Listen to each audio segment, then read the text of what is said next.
उसके बाद आ गया जो आप पढ़ते हैं उभयोत्तल, यानी इसे बोलते हैं उत्तल लेंस। डायरेक्ट बोला जाता है उत्तल लेंस। उभयोत्तल को क्या बोलते हैं? उत्तल लेंस। ये वाला आप लोग पढ़ते हैं। इसमें क्या होता है? दोनों भाग क्या होता है? उभरा हुआ होता है। दोनों तरफ का भाग क्या होगा? उभरा हुआ, यानी ऊंचा होगा।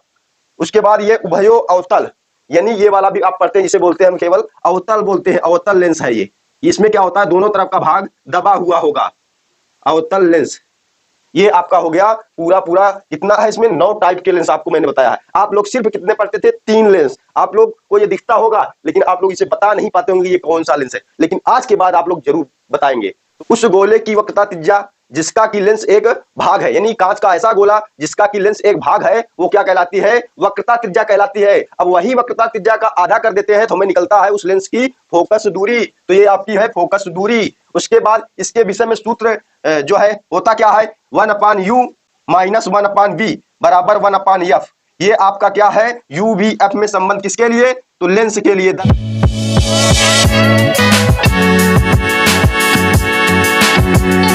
दोस्तों आज तक अभी तक आप लोग लेंस अगर पढ़े होंगे तो सिर्फ 3 लेंस पढ़े होंगे। कौन कौन सा?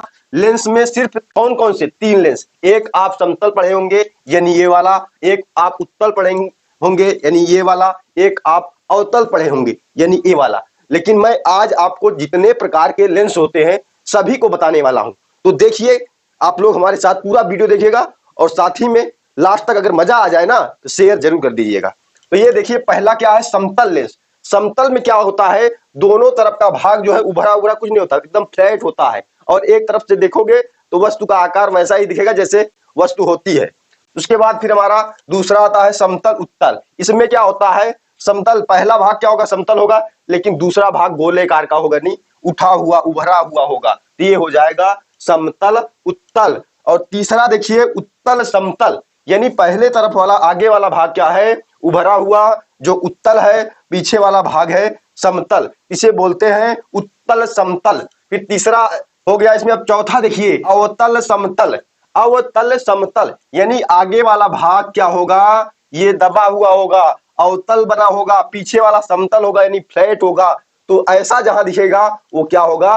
अवतल समतल लेंस होगा। फिर उसके बाद आता है समतल अवतल, यानी आगे वाला भाग समतल, पीछे वाला भाग अवतल, यानी पीछे वाला भाग दबा हुआ और आगे वाला सीधा सीधा फ्लैट। तो हो गया आपका समतल अवतल। उसके बाद आता है, देखो दोस्त यहाँ पे अवतल उत्तल आ गया। अवतल उत्तल यानी आगे वाला भाग दबा हुआ, पीछे वाला भाग उभरा हुआ। तो ये हो गया अवतल उत्तल। उसके बाद देखिए यहाँ पे उत्तल अवतल। उत्तल अवतल यानी ये हमारा क्या है? आगे वाला भाग उभरा हुआ, पीछे वाला दबा हुआ, यानी अवतल उत्तल। ये आपका क्या हो गया? अवतल उत्तल। उसके बाद आ गया जो आप पढ़ते हैं उभयो उत्तल, यानी इसे बोलते हैं उत्तल लेंस। डायरेक्ट बोला जाता है उत्तल लेंस। उभयो उत्तल को क्या बोलते हैं? उत्तल लेंस। ये वाला आप लोग पढ़ते हैं। इसमें क्या होता है? दोनों भाग क्या होता है? उभरा हुआ होता है। दोनों तरफ का भाग क्या होगा? उभरा हुआ, यानी ऊंचा होगा। उसके बाद ये उभयो अवतल, यानी ये वाला भी आप पढ़ते हैं, इसे बोलते हैं हम केवल अवतल बोलते हैं। अवतल लेंस है ये। इसमें क्या होता है? दोनों तरफ का भाग दबा हुआ होगा, अवतल लेंस। ये आपका हो गया पूरा पूरा। कितना है इसमें? 9 टाइप के लेंस आपको मैंने बताया है। आप लोग सिर्फ कितने पढ़ते थे? 3 लेंस। आप लोग को ये दिखता होगा, लेकिन आप लोग इसे बता नहीं पाते होंगे ये कौन सा लेंस है, लेकिन आज के बाद आप लोग जरूर बताएंगे। तो अब आपको हम बताते हैं, इसमें 3 चीजें और हैं जो आपके एग्जाम से बहुत ज्यादा इंपॉर्टेंस रखती है। तो यहाँ पे देखिए क्या 3 चीजें हैं। इसमें नंबर 1 है आपका UVF। UV एंड F में संबंध। संबंध,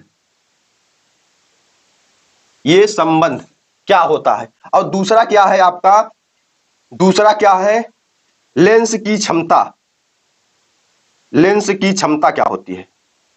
क्षमता। और तीसरा क्या है आपका?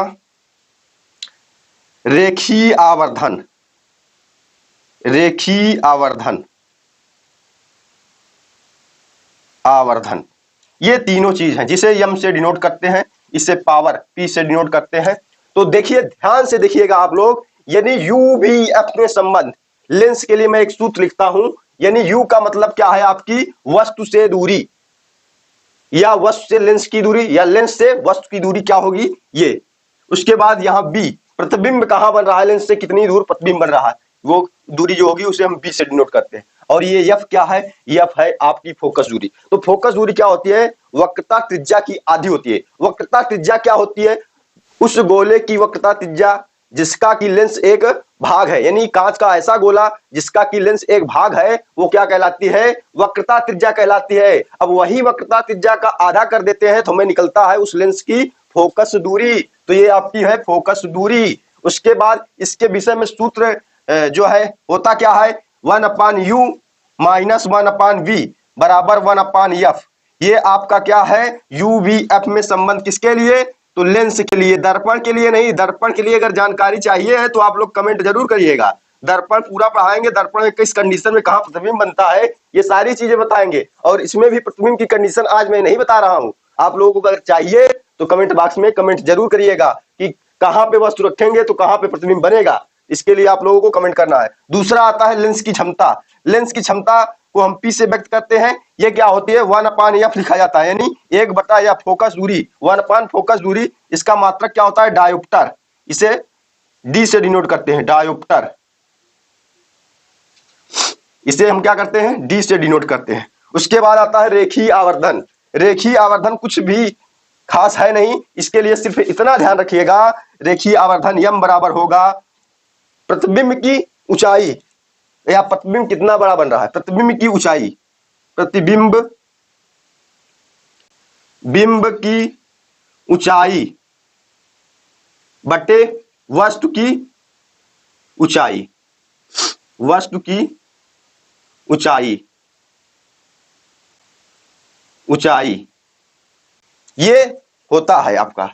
अब इसी में दो सूत्र निकाल के रख दिए जाते हैं। एक क्या रखा जाता है, यहां कोष्टक में देख लो, यहीं पे देखो, हाँ, तो यहां पे एक यम बराबर दिया जाता है y2 में y1। y2 क्या है, प्रतिबिंब की दूरी, y1 क्या, सॉरी y2 क्या है, प्रतिबिंब की ऊंचाई, और y1 क्या है, वस्तु की ऊंचाई। इसी जगह और यह लिखा जाता है यम बराबर माइनस v/u।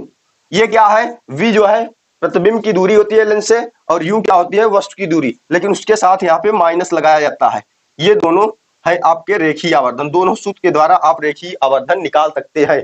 तो आपको ये वीडियो अगर अच्छी लगी हो तो ज्यादा से ज्यादा शेयर करें और अपने दोस्तों तक पहुंचाएं, ताकि उनको भी इससे रिलेटेड जानकारी मिल सके। और अगर इसमें जो लेंस होता है उसमें अगर आपको प्रतिबिंब की कंडीशन जाननी है तो आप लोग कमेंट बॉक्स में कमेंट जरूर करिएगा, और मैं आपके लिए जो जितनी कंडीशन होती है, उत्तल लेंस में 6 कंडीशन होती है और उत्तल लेंस में 1 कंडीशन होती है, मैं पूरी कंडीशन बनाऊंगा, किस कंडीशन में कितना बड़ा प्रतिबिंब बनता है, कैसा प्रतिबिंब बनता है, पूरा बनाऊंगा। तो आप लोग जो है इस वीडियो को ज्यादा से ज्यादा शेयर करिए। जय हिंद।